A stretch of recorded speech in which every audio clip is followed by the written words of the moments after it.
जय श्री कृष्णा दोस्तों, कैसे हो आप। आशा करता हूँ आप और आपके परिवार में सब खुश होंगे, स्वस्थ होंगे। दोस्तों, अभी नवरात्रि चल रहे हैं तो मैं आपको एक बहुत दोस्तों ने बोला कि गुरुजी आपने बहुत सारे मंत्र दिए, वशीकरण के मंत्र दिए, लेकिन कोई और ऐसा मंत्र दो जो जल्दी काट करे, जल्दी काम करे। तो उसके लिए मैं एक मंत्र शाब्र मंत्र लाया हूँ, इससे आप भरपूर फ़ायदा उठाओ। दोस्तों, पहले आपको इस मंत्र को सिद्ध करना पड़ेगा और सबसे पहले मैं आपसे एक अनुरोध करना चाहता हूँ कि कभी भी आप मेरे बताए हुए मंत्रों का दुरुपयोग ना करें।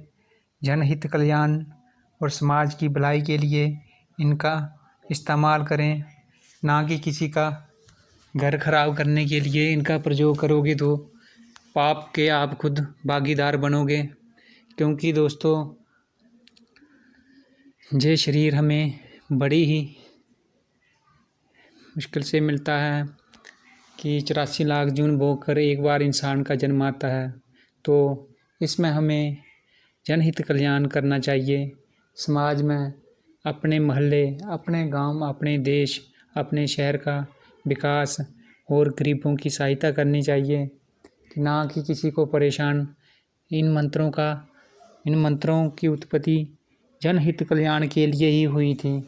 कभी भी आप अपनी गलत धारणा लेकर जब किसी मंत्र का प्रयोग करोगे तो वो काम ही नहीं करेगा।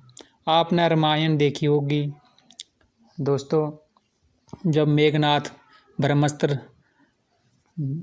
नारायण अस्त्र और शिव का पशुपति अस्त्र लक्ष्मण पर लगाता है तो कोई भी उस पर कार्य नहीं करता है ना। कितनी हैरान की बात, क्योंकि दोस्तों वो अधर्म पे था। इसी तरह जो ये मंत्र हैं तो आज के ज़माने में भी ये अस्त्र हैं, तो ये भी तभी काम करते हैं जब आप धर्म पे चल रहे हो और आपके पक्ष में धर्म है। तो मंत्र अगर आपने सिद्ध भी नहीं किया हुआ है तब भी आप मंत्र मारोगे तो गोली की तरह चलेगा। लेकिन अगर आपने मंत्र की साधना भी की है, लेकिन फिर अगर आप अधर्म पे हो, चलेगा, 1-2 दिन के लिए चलेगा, थोड़ा सा प्रभाव दिखाएगा, फिर ख़त्म हो जाएगा। क्योंकि इनकी उत्पत्ति ही जनहित कल्याण के लिए हुई है।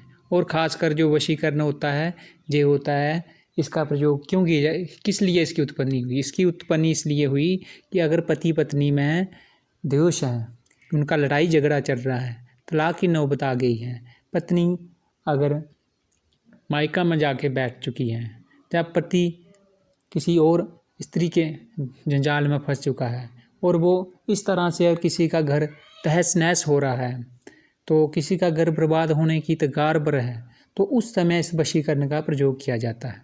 एक तरीका हो गया। और दूसरा होता है कि घर में भाई बहनों की आपस में नहीं बनती, किसी भी छोटी मोटी बात पे लड़ाई झगड़ा हो गया दो भाइयों का, तो उनकी आपस में सुलह करवाना, उनका प्रेम पैदा करना, तो ये भी एक वशीकरण होता है। वहाँ पे भी आप प्रयोग कर सकते हो। ये एक बहुत अच्छी बात है। कभी कभी ऐसा होता है कि बेटा और पिता में भी आपस में बैर भाव पैदा हो जाता है, तो उस समय भी आप इस वशीकरण का प्रयोग करके अपने घर का शांतमय माहौल तैयार कर सकते हो। ये नहीं कि आप किसी लड़की पे इसका प्रयोग करो, किसी शादीशुदा औरत पे इसका प्रयोग करो, तो इससे बहुत बड़ा पाप होता है। क्योंकि हमें ऐसा कर्म करना चाहिए ताकि हमारा आगे का भी रास्ता सीधा हो जाए। इसी के साथ दोस्तों, मैं आपको जो ये मंत्र दे रहा हूँ, आपको जो स्क्रीन शॉट पर आपको ये मंत्र दिख रहा है, ये मंत्र एक बहुत ही तीव्र प्रभावशाली मंत्र है। ये आपको सबसे पहले इसकी 7 दिन की साधना करना पड़ेगी। इसकी आपने 501 बार इस मंत्र का रोज जाप करना है। दोस्तों, आप इसको नवरात्रों में भी, अभी नवरात्रे चल रहे हैं, नवरात्रों में भी आप इसको शुरू कर सकते हो। अगर किसी वजह से आप नवरात्रों में अगर इसको आप शुरू नहीं कर सकते तो पूर्णमासी को भी आप इस मंत्र को शुरू कर सकते हो, दिवाली को शुरू कर सकते हो, आप होली के दिन शुरू कर सकते हो। जैसे आपको अच्छा लगे, जैसे आपकी सुविधा हो तो आप उसी तरह से आप इसको सिद्ध करके रख लें। 7 दिन की साधना है। इसमें आपको क्या करना है दोस्तों, पहले इस मंत्र को भोजपत्र पे लिखना है सिंदूर के साथ। सिंदूर में थोड़ा नमक मिलाना है। जो आप स्याही तैयार करोगे, स्याही में क्या करना है, सिंदूर में थोड़ा सा नमक डालकर उसको घोल लें अच्छी तरह से, और फिर नार की कलम से आपने भोजपत्र पर इस मंत्र को लिखना है। तो इस मंत्र को लिखकर पहले आपने उत्तर की ओर मुंह करना है दोस्तों। अपना मुख जो आपका उत्तर दिशा की ओर रहेगा, और एक पानी का गड़बा आपके पास रहेगा दोस्तों। उस पानी में 3 चुटकियाँ नमक डालना है जब इस मंत्र को सिद्ध करना है। तो फिर उसके बाद आप अगरबत्ती लगा लें, थोड़ा सा नैवेद्य रख लें। तो फिर उसके बाद आप रुद्राक्ष की माला से और लाल रंग के आसन पर बैठकर आपने फिर इस मंत्र को 501 बार इस मंत्र का जाप करना है। फिर उसके बाद इसी तरह जो पानी है दोस्तों, दूसरे दिन आपने उस पानी को रात को आप ये साधना करोगे, रात को 9 बजे के बाद, उसके बाद आप पानी अपने जहाँ पे सोते हो आप वहाँ पे रखोगे अपने सरैने। फिर सुबह उठ के किसी का मुंह नहीं देखना, बिना मुंह देखे आप इस पानी के आप लोटे को सुबह उठकर किसी बरगद का पेड़ हो गया, जो भी कोई बड़ा पेड़, उस पेड़ की जड़ को आपने ये पानी दे देना है। 7 दिन आपने ऐसा करना है दोस्तों। 7 दिन में आपका ये मंत्र सिद्ध हो जाएगा। उसके बाद आपने क्या करना है, जो बाजार से जे गुत्थी वाला नमक आता है, इस पर नहीं आप प्रयोग करोगे, और करोगे तो इसमें असर कम होगा। आपने क्या करना है, जो वो पहले ज़माने में वो नहीं होता था टुकरियों वाला वो नमक लेना है। तो उस ढली वाला नमक लेकर आपने उस पर दोस्तों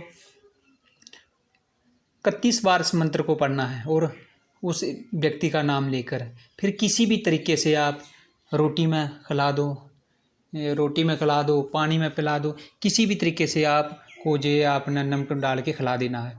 दरअसल जी इसका प्रयोग ज़्यादा अपने घर पे किया जाता है, जैसे कि देवर भाभी की आपस में नहीं बनती, बहू सास की आपस में नहीं बनती।